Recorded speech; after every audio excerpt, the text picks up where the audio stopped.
So combined rotational and translation motion का एक example हम ले लेते हैं। जैसे कोई एक रिजिड बॉडी है अपने पास में, ओके। इस रिजिड बॉडी का समवेयर सेंटर ऑफ मास है। ये इस तरह 3D कोऑर्डिनेट सिस्टम्स में रखा हुआ है, x axis, y axis and z axis like this, और somewhere is the centre of mass of this one, okay. ये सेंटर ऑफ मास किसी एक वेलोसिटी v cm से इस तरह मूव कर रहा है। And let me define some more quantities here. So let's suppose m is the mass of object, then we have ICM. ICM is the moment of inertia of rigid body about center of mass and axis of rotation.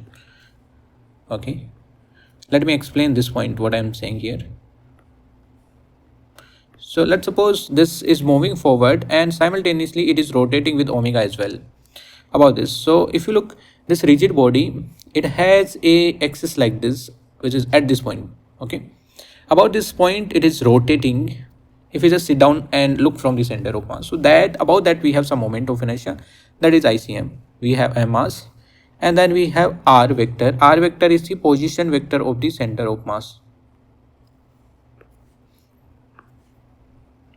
R vector is position vector of center of mass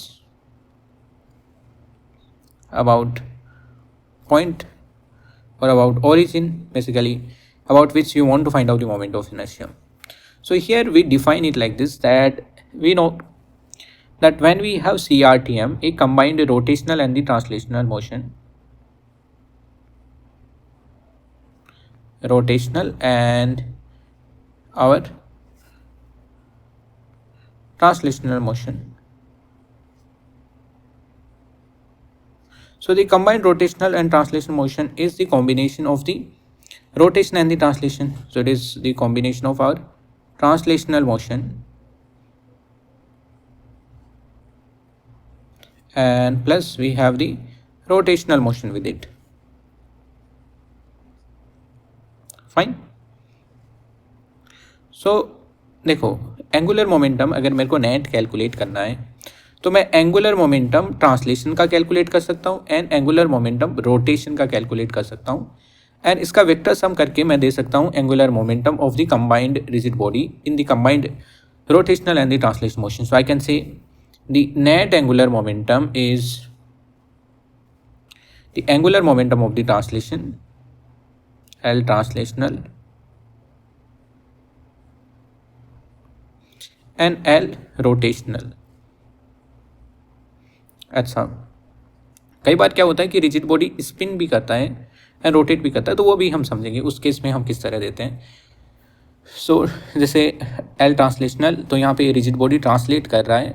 अगर हम इसका rotation नहीं consider करते हैं तो सभी point एक ही velocity से ट्रांसलेट कर रहे हैं, तो इसलिए इसका एंगुलर मोमेंटम हम इस तरह डिफाइन करेंगे that L net is M R C M vector cross V C M.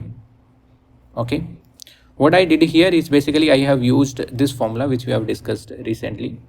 Okay, अपने पास में ये फॉर्मूला था. अगर कोई एक पॉइंट मास मूव कर रहा है किसी v वेलोसिटी से and r is the position vector, तो ये अपने पास में एंगुलर मोमेंटम हो जाता है उस पॉइंट का. नाउ यहाँ पे क्या होता है कि अगर मैं इस रोटेशनल मोशन को भूल जाता हूँ तो अपने पास में जस्ट ये रिजिड बॉडी ट्रांसलेट कर रहा है. In that case the translational angular momentum I can define like this, and then the next point is the rotational angular momentum, which is like this. Here I used this one and I explained you that okay, if it is rotational then we can use I omega.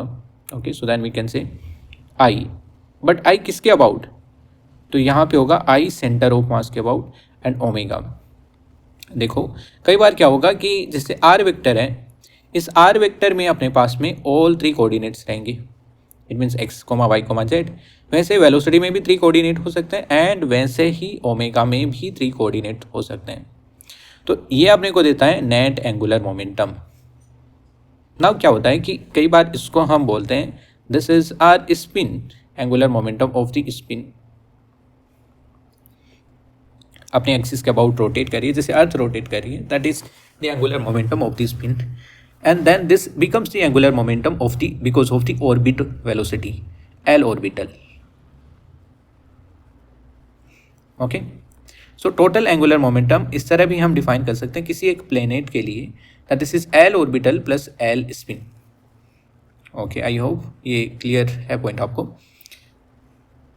Okay, जब आपको इतना clear है तो now let's go to a very very important concept which is conservation of angular momentum. कि angular momentum का conservation हम कैसे कर सकते हैं और कहाँ पे करते हैं. ओके